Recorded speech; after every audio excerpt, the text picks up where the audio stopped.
Buen día, señoritas, señoritos, caballeros y caballeras. Vamos a hablar este tema en este podcast sobre los tipos de suelos, su definición, cómo son, o sea, qué tipo de tipos de suelo hay, su distribución, cómo están distribuidos geográficamente en el país y sus usos, ya sea en el país o mundialmente hablando.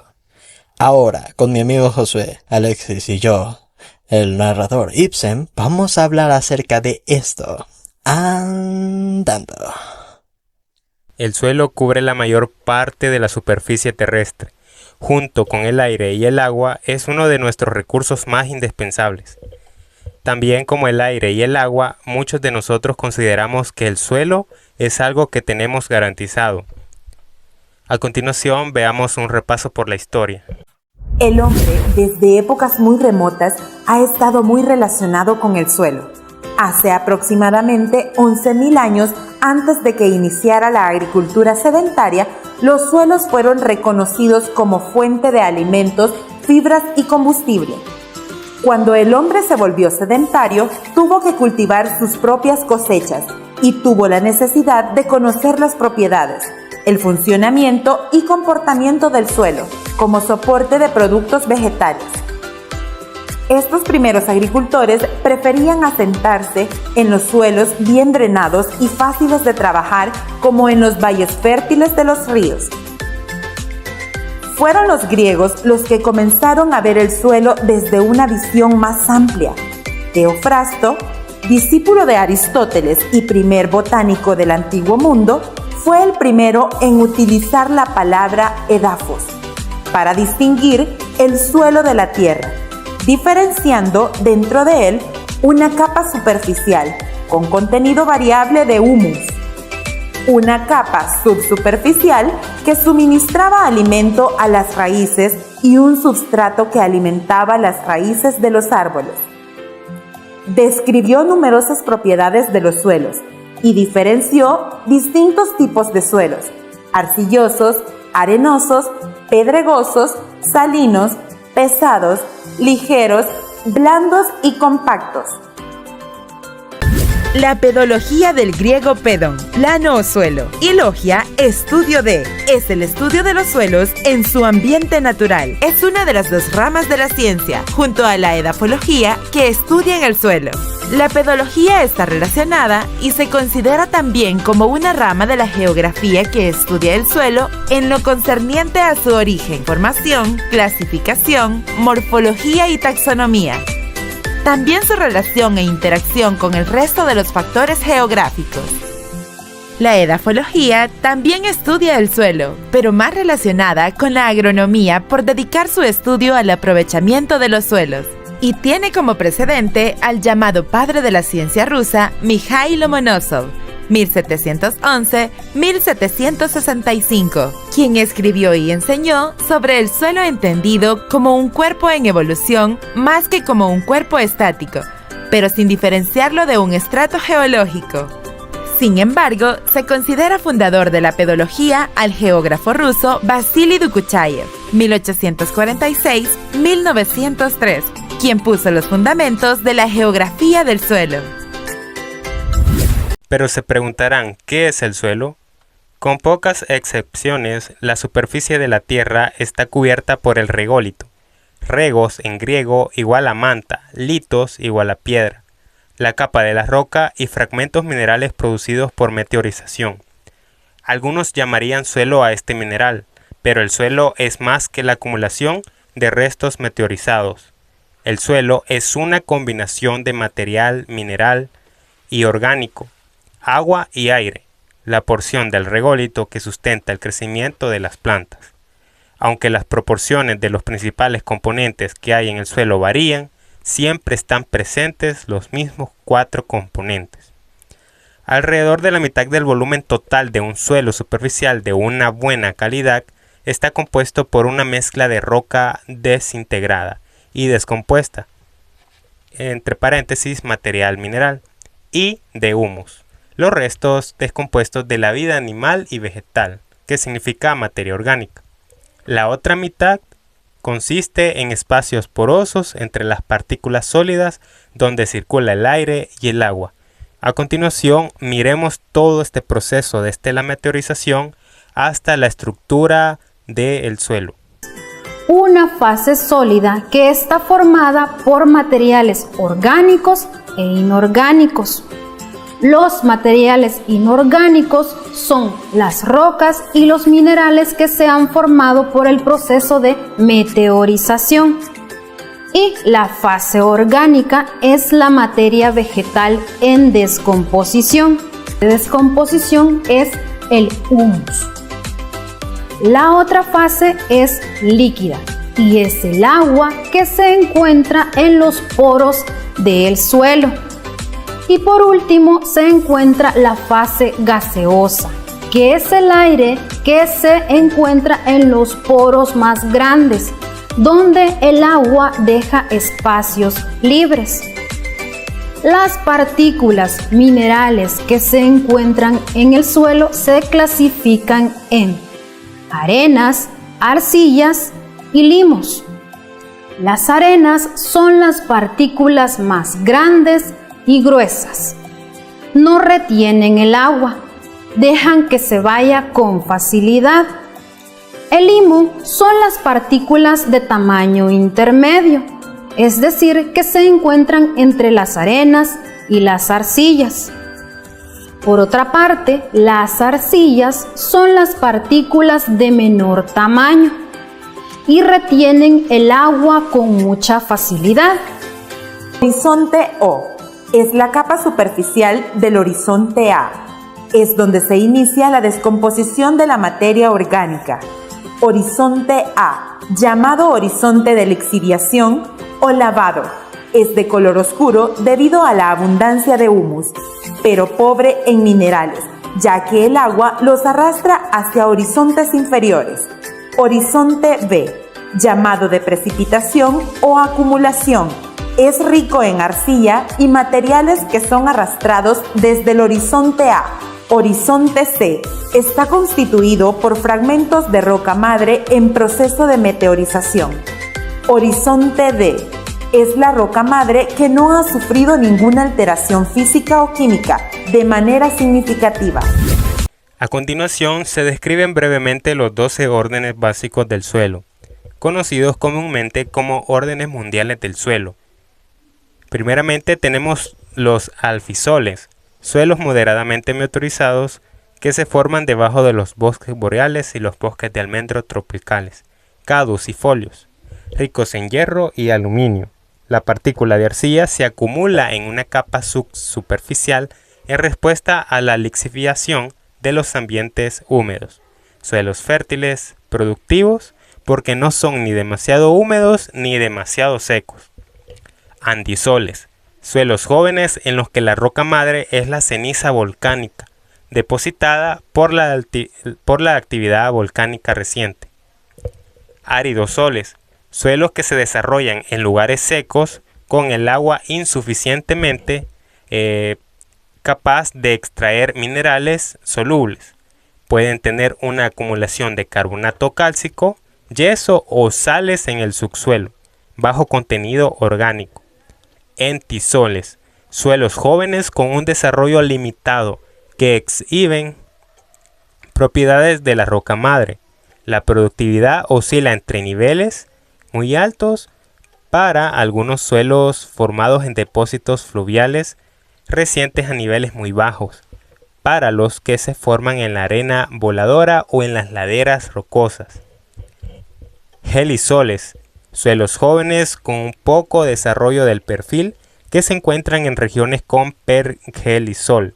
Las bajas temperaturas y las condiciones de congelación durante gran parte del año retrasan los procesos de formación del suelo. Histosoles, suelos orgánicos con pocas implicaciones climáticas o ninguna. Se pueden encontrar en cualquier clima en el que los derrubios orgánicos se puedan acumular y formar un suelo de turbera, material orgánico y oscuro y parcialmente descompuesto que suele llamarse turba. Insectisoles, suelos jóvenes poco desarrollados en los que el comienzo o principio del desarrollo del perfil es evidente, más habituales en climas húmedos, ya que existen desde el Ártico hasta los trópicos. La vegetación nativa puede ser por el bosque. Mollisoles, suelos oscuros y suaves que se han desarrollado bajo una vegetación herbosa y en general se encuentran en áreas de pradera. Horizonte superficial rico en humus, que es rico en calcio y magnesio. La fertilidad del suelo es excelente. También se encuentran en bosques de madera dura como una actividad significativa de las lombrices. El intervalo climático oscila entre boreal o alpino y tropical. Las estaciones secas son normales. Oxisoles, suelos que se hallan en terrenos antiguos o menos que las rocas madres estuvieran muy meteorizadas antes de ser depositadas. En general se encuentran en las regiones tropicales y subtropicales, ricos en oxígeno de hierro y de aluminio. Los oxisoles están muy lixiviados, por consiguiente son suelos pobres por la actividad agrícola. Epodosoles, suelos que solo se encuentran en las regiones húmedas, sobre material arenoso, arcillosos entre otros. Son comunes en los bosques de coníferas septentrionales y en los bosques húmedos fríos. Bajo el horizonte oscuro superficial de material orgánico meteorizado, se extiende un horizonte de color claro de material lixiviado, lo cual constituye la propiedad distintiva de este suelo. Ultisoles, suelos que representan los productos de largos periodos de meteorización. El agua que percola a través del suelo se concentra en partículas de arcilla en los horizontes inferiores o horizontes argílicos, limitados a los climas húmedos de las regiones templadas y los trópicos, donde la época de cultivo es larga. El agua abundante y un periodo largo sin congelación contribuyen a la lixiviación extensiva y por tanto a una peor calidad del suelo. Vertisoles, suelos que contienen grandes cantidades de arcilla que se encogen al secarse y se hinchan con la adición de agua. Se encuentran en los climas de subhúmedos a áridos, siempre que se disponga de suministros adecuados de agua para saturar el suelo después de periodos de sequía. La expansión y la contracción del suelo ejercen presión sobre las estructuras humanas a corto o largo plazo. Muy bien. Ahora, si todas las piezas entraron en resonancia, lo que acaban de escuchar fue a mi querido compañero Alexis, mi muy cercano amigo Alexis, hablando acerca de los términos básicos y la introducción a este tema, que serían las clases de los suelos. Espero que los haya anotado bien, porque ahora en mi sección, la sección de Ibsen, vamos a hablarles de la distribución topográfica de los suelos en El Salvador. Gracias a la página del Centro Nacional de Tecnología Agropecuaria y Forestal, tenemos acceso a las capacidades de distribución del suelo en El Salvador. Iniciaremos ahora. Ahora, vayamos directo al grano. Tenemos primero las dos secciones, latosos arcillosos ácidos y latosos arcillosos rojizos. Para simplificarlo, los latosos arcillosos ácidos son lugares que tienen mucha arcilla y que están extremadamente humedecidos. Tenemos muy pocos de estos. La mayoría está en Chalatenango, en donde está la Reserva Nacional del Monte Cristo y la Reserva Biológica de El Pital. Estos tienen usualmente o selvas tropicales, que no tenemos aquí, o bosques extremadamente frondosos y verdes. Esos sí tenemos aquí. Luego estarían los latosos arcillosos rojizos. Son muy comunes en El Salvador. De hecho, casi todos los departamentos lo tienen, excepto La Paz.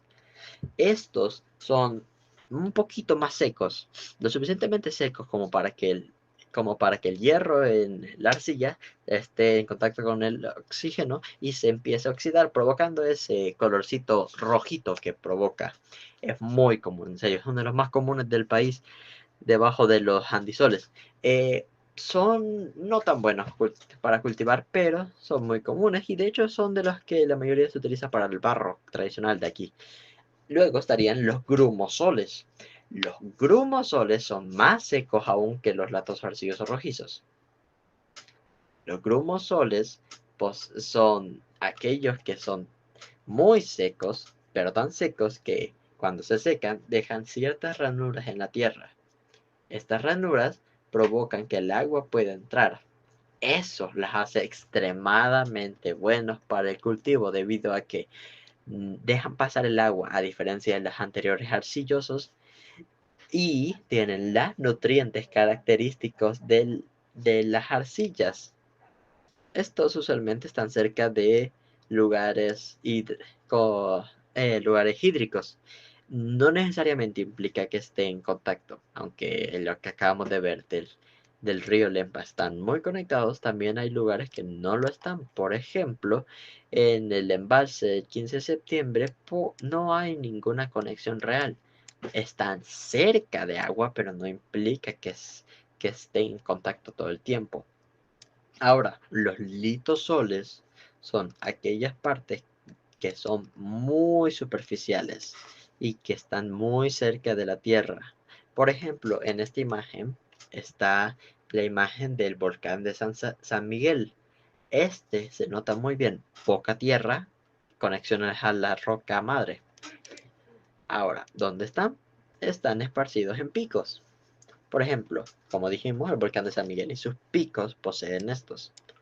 También tenemos el del embalse del 5 de noviembre, pasamos para abajo, con alturas muy claras de 200 a incluso los 2000 metros.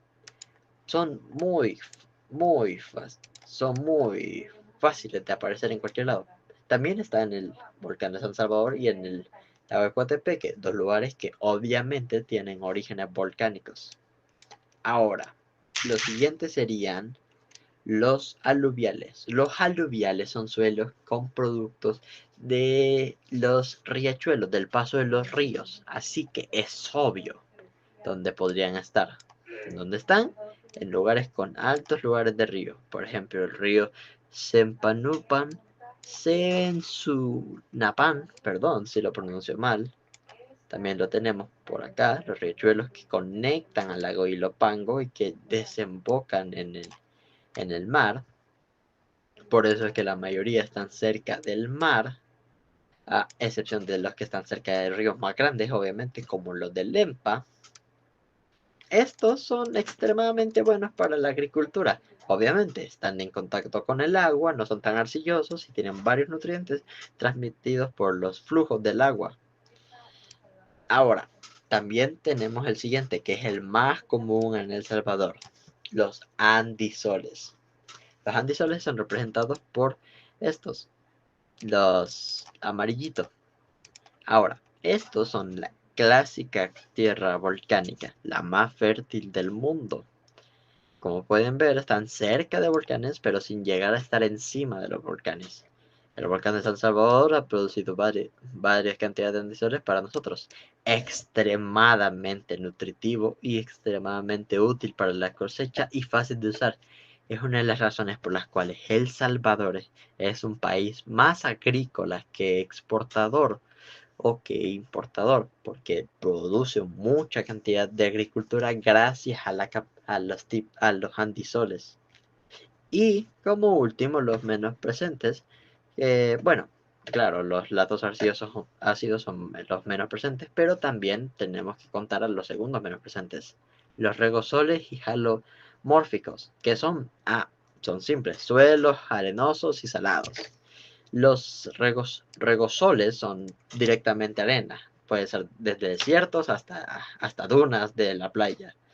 Y los halomorfos son suelos con extremadamente alta salinidad que producen que estén ahí. Por ejemplo, cerca del puerto del Triunfo, en el Golfo de Fonseca, es casi todo, es parte de regosoles y halimorfos. También está cerca de las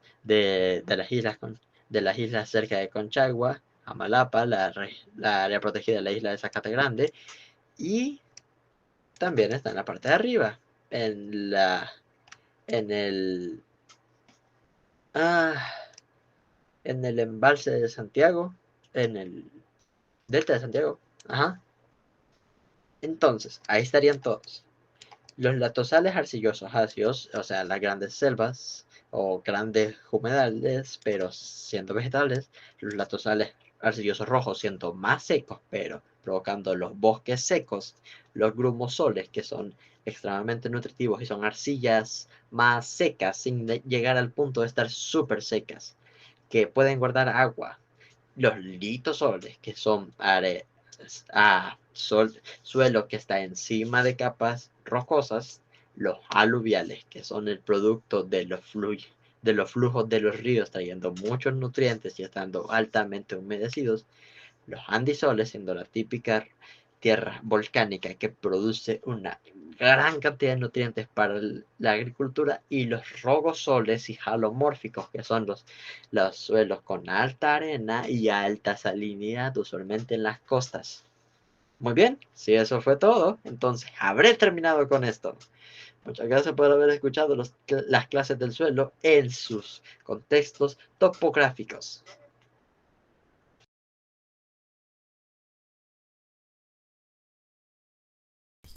Seguiremos con los usos de los diferentes órdenes del suelo, según por sus características y propiedades.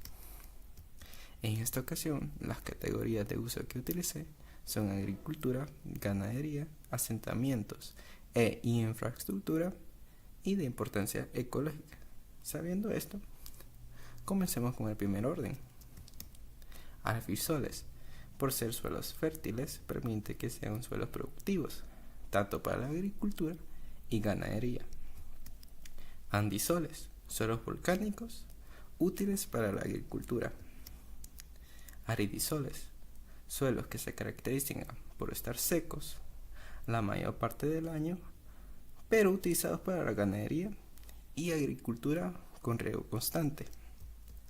Entisoles, suelos jóvenes, fácil para ocupar, utilizados en asentamientos y algunos cultivos. Gelisoles, suelos de climas fríos, donde solo crece vegetación adaptada a dichas temperaturas, útil para el pastoreo de renos, además de almacenar grandes cantidades de carbono orgánico. Histosoles, suelos principalmente de materiales orgánicos, utilizados para la producción especializada, además de su importancia ecológica por contener grandes cantidades de carbono. Insectisoles, suelos jóvenes pero estables, aptos para infraestructuras, algunos cultivos y utilizados para silviculturas.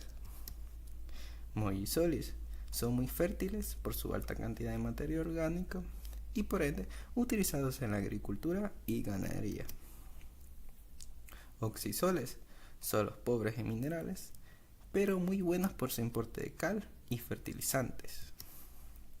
Espodosoles, suelos ácidos y pobres, pero aptos para la silvicultura en climas fríos.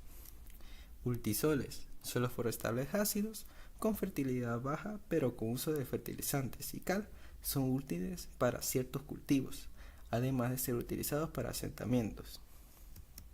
Vertisoles, suelos ricos en arcilla, retienen agua en exceso, pero usados para algunos cultivos.